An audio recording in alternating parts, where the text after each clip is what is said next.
Bonjour à toi. Aujourd'hui, je te parle d'un message pour toucher ton cœur. Oui, c'est un message que tu dois entendre et recevoir dans ton cœur. À partager aussi. Et si tu l'entends, autrement dit que tu le reçois, alors pourquoi pas le partager aussi. Ce message s'intitule « Comment est ton regard ?» Ton regard sera différent. Ôte la poutre qui est dans ton œil, te dit Jésus.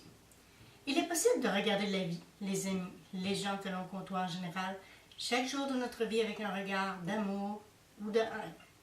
Il est possible de regarder et de se tromper sur ce que l'on voit, parce que notre imagination nous joue des tours et nos émotions, nos doutes, nos craintes et les gens, ainsi que les événements, nous poussent à agir comme le malin désire et il nous induit en erreur avec les forces du mal. Oui, le malin il manipule tous les gens et les influence au jour le jour, et son approche est silencieuse et ratoureuse. Et juste par son influence, il manigance contre tous, et les gens ne le voient pas, mais lui, il nous voit, et nous attaque avec ses démons. Il est écrit dans le verset 1 Pierre 5, 8, 9, « Soyez sobres, veillez. Votre adversaire, le diable, rôde comme un lion rugissant, cherchant qui il dévorera. Résistez-lui avec une ferme foi, sachant que les mêmes souffrances sont imposées à vos frères dans le monde. Le Dieu de toute grâce qui vous a appelé en Jésus-Christ à sa gloire éternelle, après que vous ayez souffert peu de temps, vous perfectionnera lui-même, vous affermira, vous fortifiera, vous rendra inébranlable. À lui soit la puissance au siècle des siècles. Amen. Concernant tout ce que nous voyons, cela attire notre attention, et la compréhension en est souvent faussée, et nos pensées et notre être bouleversés par tout ce qui se passe ou nous arrive au jour le jour. Même notre vue est embrouillée parfois, et nous ne réalisons pas que nous répondons aux attentes du malin et non aux exigences et attentes de l'Éternel. C'est dommage, car la plupart du temps nous répondons vite aux attaques du malin et mal à ce que l'Éternel désire et exige de nous tous. Nous en sommes déstabilisés et nous en subissons les conséquences, malheureusement. Nous sommes plutôt lents à comprendre la volonté de Dieu et trop vite pour répondre aux exigences du malin. Et nous ignorons que le tourbillon des forces du mal nous entraîne dans la violence et à faire le mal, non le bien que Dieu attend de nous tous. Mais pourquoi? Parce que nous sommes trop sensibles à faire le mal et attentifs au malin et pas assez attentifs et réceptifs à ce que l'Éternel désire et exige de nous. Nous devrions comprendre que c'est notre attitude, notre manière de réagir, notre façon de penser, de dire ou de faire qui nous détruit et nous cause tous nos problèmes dans notre corps ou notre vie. Les gens dorment devant ce que l'Éternel Dieu dit et ordonne. Ils s'endorment avec leur méchanceté aussi et leur manière de vivre déplaît à l'Éternel. Mais les hommes se sentent plutôt à l'aise, même s'ils déplaisent à l'Éternel. Quel plaisir trouvent-ils à désobéir à notre Dieu? Ils ne comprennent rien et ils ne voient pas non plus leurs erreurs. De là vient cette parole de Jésus. Il est écrit dans le verset Matthieu 7, 3, 5. Ne jugez point afin que vous ne soyez point jugés, car on vous jugera du jugement dont vous jugez, et l'on vous mesurera avec la mesure dont vous mesurerez. Pourquoi vois-tu la paille qui est dans l'œil de ton frère, et n'aperçois-tu pas la poutre qui est dans ton œil? Ou comment peux-tu dire à ton frère, laisse-moi ôter une paille de ton œil, toi qui as une poutre dans le tien? Hypocrite, ôte premièrement la poutre de ton œil, et alors tu verras comment ôter la paille dans l'œil de ton frère. Et même, c'est écrit. Oui, Jésus l'a dit pour que nous comprenions vraiment pourquoi notre regard est faussé. Nous ne regardons pas avec les yeux de Jésus, mais avec les yeux du malin. Nous ne parlons pas avec le même langage que Jésus, mais celui du malin. Nous ne ressemblons pas à Jésus, mais au malin. Nous n'agissons pas comme ni tel que Jésus nous le commande et nous l'a enseigné, mais selon la volonté du malin et sous son influence. Oui, le malin influence tous les hommes, malheureusement. Certains croient pouvoir reprendre les autres, alors qu'ils ignorent qu'ils ont aussi une poutre dans leur œil. Il est écrit dans le verset Matthieu 7, 3, « Pourquoi vois-tu la paille qui est dans l'œil de ton prochain? N'aperçois-tu pas la poutre qui est dans ton œil? » Amen. Si Jésus l'a précisé et que c'est écrit dans la Bible, alors c'est que c'est vrai. Maintenant, je te le dis à toi, que si tu ne vois pas cela dans ta vie et que tu ne comprends pas que lors d'une épreuve, ta vue est faussée, c'est que toi aussi tu as la vue obscurée. Oui, et tu as aussi une poutre dans ton œil et ton regard en est faussé. Avant de juger et critiquer ton prochain, demande-toi si toi tu vois bien ce qui se passe chez ton prochain et si tu le comprends vraiment. Demande-toi et vois si lors de ton épreuve et pendant ta querelle avec ton prochain, si tu n'es pas aussi en faute devant l'Éternel et celui qui s'oppose à toi et te fait du tort. Et vois et comprends le pourquoi tu as des problèmes. Rappelle-toi il faut être deux pour ce qu'elle leur aller.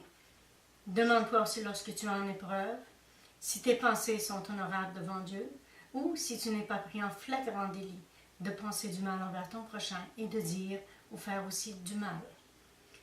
Ne me dis pas ou ne pense pas que lorsque tu es en conflit avec une personne et qu'il t'insulte et te persécute, que toi tu n'as pas de mauvaises pensées, de mauvaises paroles ou des gestes mauvais parfois. Je sais ce que tu peux en penser et l'Éternel aussi. Et il touchera ton cœur si tu ne te vois pas tel que tu es certains jours difficiles et pénibles. Oui, il viendra pour te bénir afin que tu vois ton cœur, pas juste celui de ton prochain, car parfois tu es dans l'erreur toi aussi. Alors comprends-le et ne mets pas tout sur le dos de ton prochain. Et s'il est vraiment en tort et pas toi, prie pour lui et pardonne-lui. Il est écrit dans le verset Luc 23, 34, Jésus dit, Père, pardonne-leur, car ils ne savent ce qu'ils font. Amen. C'est trop facile de croire, voir le cœur des autres, de voir leur attitude, mais en vérité, est-ce que tu te trompes toi-même sur l'autre? Et en réalité, tu y es aussi pour quelque chose parfois. Si tu ne réponds pas ou ne réagis pas par l'amour devant celui qui te fait du tort et te persécute, c'est trop facile de mettre la faute sur les autres, mais comme il est difficile et pénible de voir son cœur et d'avouer ses torts, quels qu'ils soient.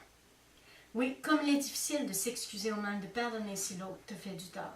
C'est à toi de pardonner, mais c'est à lui de s'excuser. Lui pardonneras-tu? Combien de fois dois-tu le faire selon Jésus? Il est écrit dans le verset Matthieu 18, 21, 22. Alors Pierre s'approcha de lui et dit, Seigneur, combien de fois pardonnerai-je à mon frère lorsqu'il péchera contre moi? Serait-ce jusqu'à 7 fois?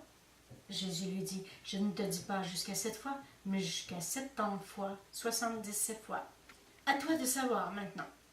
Combien de fois pardonnes-tu? Ou pardonneras-tu? Combien de fois t'excuses-tu? Ou t'excuseras-tu? Ce n'est pas toujours aux autres de le faire le premier pas envers toi, mais toi aussi parfois. Oui, et leur donnes-tu la possibilité de s'excuser?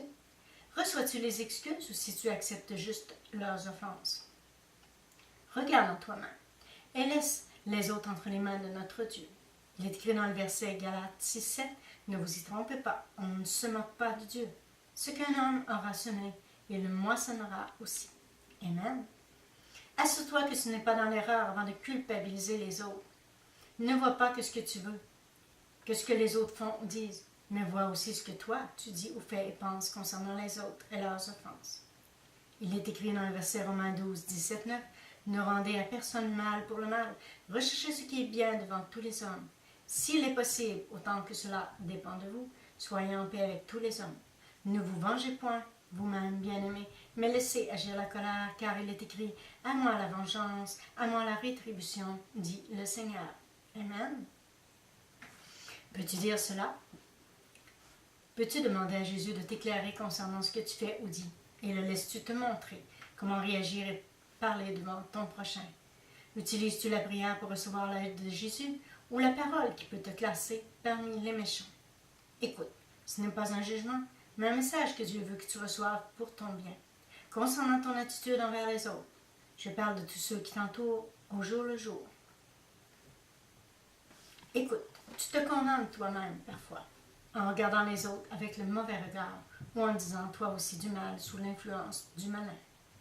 Il est écrit dans le verset Matthieu 12, 37, « Car par tes paroles tu seras justifié et par tes paroles tu seras condamné. » Moi, je suis juste là pour te dire que Jésus en pense et tout cela est écrit dans la Bible. Et je sais combien il est difficile et pénible parfois de comprendre ce qui se passe lorsqu'une situation devient compliquée et pénible. Il est parfois difficile de bien voir et comprendre ce que les autres pensent ou encore de se tromper sur tout ce que l'on pense sous l'effet de la colère, en toute autre émotion qui vienne du malin. Avoir une poudre dans son œil, c'est inconfortable et désagréable. Ça fait mal parfois et on ne comprend pas toujours l'œil, fait mal spirituellement. Cela ne nous permet pas de bien voir la réalité et la vérité est souvent autre que ce que l'on s'imagine ou croit savoir ou voir. Il est trop facile de s'emporter et c'est parfois pénible et compliqué de rectifier le tout et de s'excuser envers les autres. Seul l'Éternel peut et veut arranger un désaccord. Parfois, on ne passe pas à côté sans souffrir. Il est écrit dans le verset Matthieu 26, 42, « Il s'éloigna une seconde fois et pria ainsi, « Mon Père, s'il n'est pas possible que cette coupe s'éloigne de moi, sans que je la voie, que ta volonté soit faite. » Oui, il peut et veut guérir le cœur meurtri et troublé, mais encore là, il faut que chacun y mette du sien, que ce soit de pardonner, de s'excuser, d'oublier et de recommencer à zéro. Oui, il faut participer et oublier le mal que les hommes te font, et accepter tout ce que Dieu décide pour ton bien et pour te transformer aussi. Il est écrit dans le verset Matthieu 6,10 « Que ton règne vienne, que ta volonté soit faite sur la terre comme au ciel. » Amen. Écoute, je pourrais en discuter avec toi longtemps, mais ce n'est pas ce que Jésus désire. Le plus important, je te l'ai dit. Dis-moi, as-tu reçu ce message? Tu as entendu, mais l'as-tu compris? Si tu as compris, que tu l'as reçu et accepté, alors mets en pratique. Si tu n'y arrives pas, alors demande à Jésus comment faire et il t'éclairera et il t'aidera. C'est par la prière. Va chercher l'amour de Jésus et il t'aidera à pardonner ou à t'excuser. Si tu ne le veux pas vraiment, alors tu resteras prisonnier. Tu auras la vue obstruée longtemps, car tu es pardonné de tes péchés que lorsque tu pardonnes. Il est écrit dans Matthieu 6, 14, 15. Si vous pardonnez aux hommes leurs offenses, votre Père céleste vous pardonnera aussi. Mais si vous ne pardonnez pas aux hommes, votre Père ne vous pardonnera pas non plus vos offenses. Amen. Wow. C'est pas facile à entendre ça, mais c'est la vérité. Oui. Et c'est écrit dans la Bible. Il est écrit dans le verset Matthieu 18, 18. Je vous le dis en vérité, tout ce que vous lirez sur la terre sera lié dans le ciel, et tout ce que vous délirez sur la terre sera délié dans le ciel. Tu as sûrement bien compris ce que je t'ai dit, mais as-tu vraiment saisi ce message pour ton bien et pour voir des changements dans ta vie et en toi? Comprends aussi qu'il n'est pas tout de comprendre et de recevoir. Il faut que cela te serve comme enseignement pour chaque jour. Tu n'es jamais perdant lorsque tu désires apprendre. Ce message est pour te le faire comprendre. Jésus est là pour t'enseigner. Oui, lis la Bible, tu y trouveras tout ce dont tu as besoin pour être vainqueur. Tu auras la force de vivre dans l'amour aussi. La force de ton Dieu, tu arriveras à retirer cette poutre qui est dans ton œil avec l'aide de Jésus. Une poutre qui te nuit et te fait souffrir spirituellement et continuellement. Jésus ne demande qu'à t'aider, mais toi désires-tu aimer les autres comme le Père éternel et Jésus nous a aimés? Il est écrit dans le verset Jean 13, 34, 35. Je vous donne un commandement nouveau. Aimez-vous les uns les autres comme je vous ai aimé. Vous aussi aimez-vous les uns les autres. À ceci tous connaîtront que vous êtes mes disciples si vous avez de l'amour les uns pour les autres. Amen. Alors dès aujourd'hui, regarde ton cœur, fais la volonté de notre Dieu. Et selon la Bible, reçois les enseignements divins. Comprends aussi que personne n'est parfait, que notre Dieu le sait et le comprend. Il est écrit dans le verset Psaume 26, 2. Sonde-moi, Éternel, trouve-moi, fais passer au creux de mes reins et mon cœur, car ta grâce est devant mes yeux et je marche dans ta vérité. Il est écrit aussi dans le verset Psaume 139, 23. Sonde-moi, ô Dieu, et connais mon cœur, éprouve-moi et connais mes pensées. Regarde si je suis sur une mauvaise voie et conduis-moi sur la voie de l'éternité. Ne t'en fais pas pour tout ce qui se passe et sache que tous sont égaux aux yeux de notre Dieu. Tu n'es pas mieux que les autres et tu ne dois pas être pire non plus. Comprends ceci aussi. Il est écrit dans le verset Romains 3, 23, car tous ont péché et sont privés de la gloire de Dieu. Oui, c'est écrit dans la Bible. Reçois ce message de l'Éternel Dieu pour te bénir. Sois béni en Jésus et sois confiant, car ton Dieu est là aussi pour toi. Va en paix maintenant et réfléchis bien à ce message pour ton bien. Oui, réfléchis bien à tout ce que je t'ai dit à sa demande et en son nom. Et passe une belle journée remplie de sa paix, de sa joie et de son amour.